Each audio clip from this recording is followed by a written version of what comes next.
ইতিহাস যে সব সময় খুব শোরগোল ফেলে হয় তা নয়। অনেক সময় নীরবে, অনেকের অজান্তেই তৈরি হয়।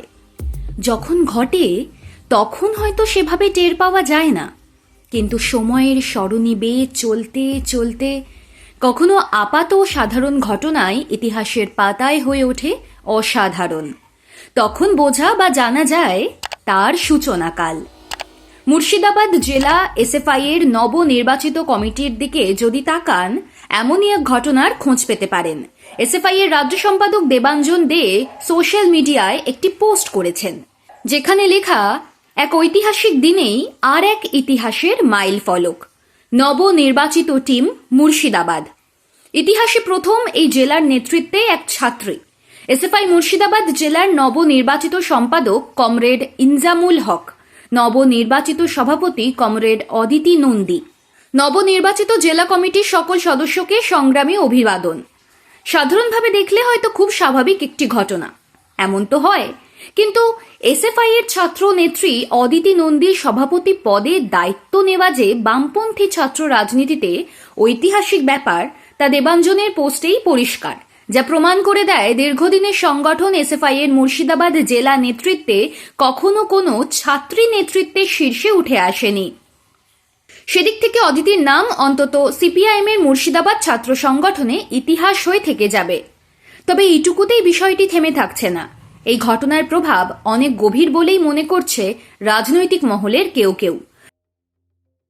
তাঁরা বলছেন, বামপন্থার এই আসন শূন্যতার দিনেও যেভাবে জেলা থেকে একের পর এক তরুণীরা সর্বোচ্চ নেতৃত্বে উঠে আসছেন, তা বিশেষভাবে গুরুত্ব দিতে হবে। সিপিআইএম ব্যক্তির আগে দলের কথা বলে, তবে দল তৈরি হয় ব্যক্তির সমষ্টিতেই। সেদিক থেকে দেখলে এই মুহূর্তে সিপিআইএম যে মুখকে সামনে রেখে আসন্ন বিধানসভা নির্বাচনে ঘুরে দাঁড়াতে চাইছে, তিনি এক নেত্রী। তার নাম যে মীনাক্ষী মুখার্জি, তা হয়তো আজ বাংলার রাজনীতি সম্পর্কে সামান্য খোঁজখবর রাখা মানুষও জানেন। এই মীনাক্ষী একসময় ইতিহাস তৈরি করেছিলেন ডিওয়াইএফআই এর প্রথম মহিলা সম্পাদক হয়ে। তার আগে এই বদলের কথা কেউ হয়তো ভাবতেই পারেননি।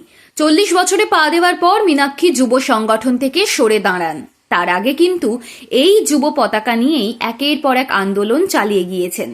বাংলার রাজনীতিতে নতুন ঝড়ের আগমন হয়েছে, তা বুঝিয়ে দিয়েছেন কুলটির মেয়ে। সেখানে অদিতিদের সংগঠনের নেতৃত্বে উঠে আসা মীনাক্ষী মুখার্জি, দীপশিতা ধরদের পরবর্তী প্রজন্মের উজ্জ্বল ভবিষ্যতের রূপরেখার সন্ধান দিচ্ছে বলেই মনে করছেন বামপন্থীরা। সিপিআইএমের ছাত্র সংগঠন এসএফআই কিংবা যুব সংগঠন ডিওয়াইএফআই থেকে অতীতে বহু নেত্রী উচ্চ পর্যায়ে উঠে এসেছেন। এসবের মধ্যে মুর্শিদাবাদ জেলার এসএফআই এর মুখ হিসেবে যে একজন ছাত্রনেত্রীর আবির্ভাব নতুন করে সিপিআইএমে প্রমীলা বাহিনীর উপর আস্থার কথাই বুঝিয়ে দেয়। ভোটের ফলাফল যাই হোক, সিপিআইএম কিন্তু বার্তা দিচ্ছে। কি সেই বার্তা? এক মহিলা মুখ্যমন্ত্রীর রাজ্যে শূন্য থেকে প্রত্যাবর্তনের পথ তৈরিতে লাল ঝান্ডাধারীদের মহিলা ব্রিগেড কিন্তু ক্রমশ ছড়িয়ে পড়ছে। সেটা শুধু পাওয়ার হাউস কলকাতায় বা একেবারে ক্ষমতার কেন্দ্রে নয়, বরং জেলা থেকে গ্রামান্তরে ছড়িয়ে পড়ছেন মেয়েদের দল। কোথাও সে নাম বন্যা টুডুর, তো কোথাও সোনামণি মুর্মুর। এ যেন প্রতীকী। কাস্তে হাতুড়ির সই লড়াইয়ে নবতম প্রতীকের নাম অদিতি নন্দী।